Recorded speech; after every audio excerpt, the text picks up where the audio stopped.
Très bien. Oui, oui, bonjour tout le monde. Je suis le docteur Zouer Lara.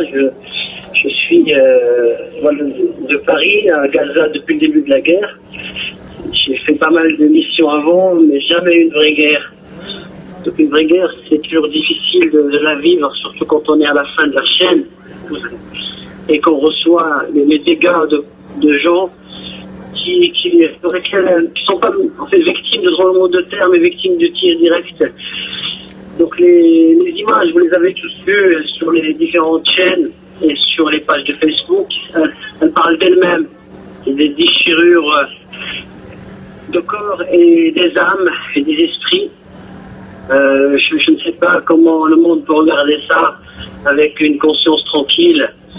Et je pense que surtout pour les Arabes et les musulmans, ils doivent vraiment réfléchir à tout ce qu'on nous fait manger comme esprit de droit international, de l'ONU, des devoirs des uns envers les autres. Et je pense qu'il faut vraiment faire une grosse réflexion sur soi-même et sur l'avenir. Voilà, les gens ici, comment dirais-je, leur foi est énorme, donc ils tiennent bon. Ils attendent que ça se termine, mais ils tiennent bon, ils ne flanchent pas, parce que je pense que c'est dû à leur foi. Ils pensent que c'est un déluge qui vient sur eux, et parce qu'ils ont vraiment encore un peu de dignité. D'autres peuples l'ont perdu, donc il n'y a même pas besoin de les combattre. Ils en veulent beaucoup aux dirigeants, surtout arabes et musulmans, parce que ils sont pas là, même pas un mot. Et on dirait qu'ils sont morts, ou qu'ils ont des cœurs plutôt qui sont morts. Alors bon, les Européens et les Américains, on connaît bien, hein, il y a le lobby qui les tient par la nuque. Et voilà, demain, ils vont encore dire que c'est les terroristes et on va donc tuer les gens pour tuer les terroristes avec eux. Voilà, moi je pense que tous les mots n'ont plus vraiment de grand sens.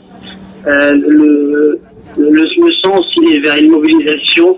Et je vous remercie beaucoup de sortir de chez vous et d'aller manifester, de dire non, cette barbarie. Ça prouve au moins que les gens ont encore un cœur, une conscience et qu'ils refusent vraiment cette injustice.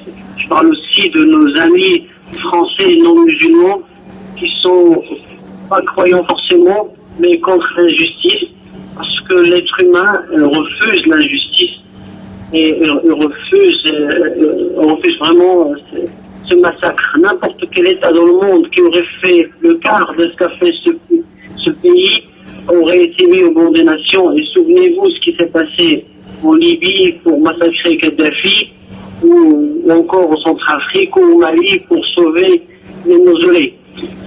Voilà mes amis, je vous salue ici et je vous donne le salut des gens de Gaza. C'est un peuple avec lequel j'apprends beaucoup de choses. Voilà. Oui. Je suis à l'hôpital Shifa. Là c'est calme aujourd'hui.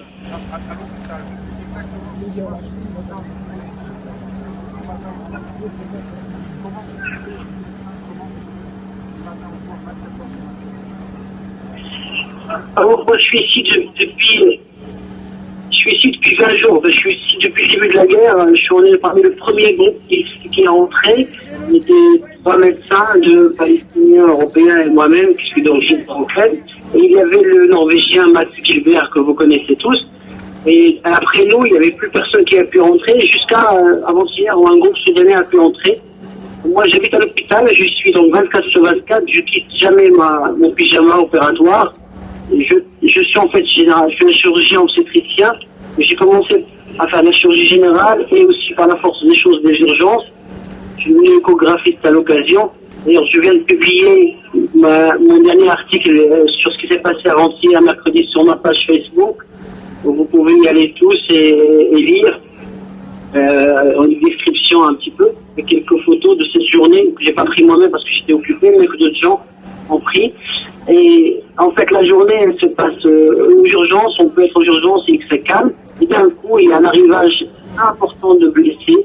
Pendant l'avant-hier, il y avait un arrivage de 160 blessés. Comment on peut gérer ça même dans les plus gros hôpitaux du monde? On n'est pas préparé à ça. C'est très saturé, les gens sont sur par terre. Il y aurait des gens qu'on essaie de sauver mais qui meurent. D'autres gens vont passer au bloc opératoire pour être amputés ou opérés. D'autres gens qui sont moins graves peuvent laisser un peu de côté. Et même les blessures moyennes et graves nécessitent un effort incroyable parce qu'il faut 3-4 médecins, il faut des réanimateurs, beaucoup d'infirmiers, des voies centrales, il faut des intubés. Donc pour sauver un patient, il y a un effort énorme. Tandis que moi qui suis médecin, j'ai bien appris depuis longtemps que la prévention est mieux que la guérison. Et ces gens-là, c'est pas un immeuble qui leur est tombé par hasard dessus, c'est un F-16 qui a tiré sur un immeuble et qui leur a tombé dessus. Donc, je sais pas. Mazguiber a écrit une lettre à Obama, mais Obama est devenu sourd depuis longtemps. Le prix Nobel de la paix, bien évidemment. Moi, je pense qu'il faut que ça s'arrête. Je ne sais pas par qui biais ça va s'arrêter. Et j'attends que ça s'arrête. Sinon, voilà. Sinon, la journée, il est relié avec la nuit. Des fois, on travaille la nuit, on travaille la journée. Ici, les gens, je pense que les plus importants, ce sont les Palestiniens eux-mêmes. Nous, on est là, on fait notre effort. Mais eux, ils sont heureusement nombreux. Ils viennent chez eux. Ils embrassent leurs enfants parce qu'ils ne savent pas s'ils vont les retrouver ou pas. Ils viennent travailler. Ils restent 24 heures et ils repartent. Leur voiture, c'est une cible facile. Tout est une cible. Hein. Donc, voilà.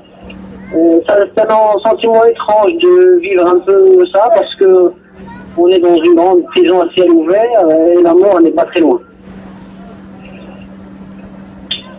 Voilà, mes amis. Je vous remercie beaucoup. Au revoir. Merci. Salam alaikum, mes frères.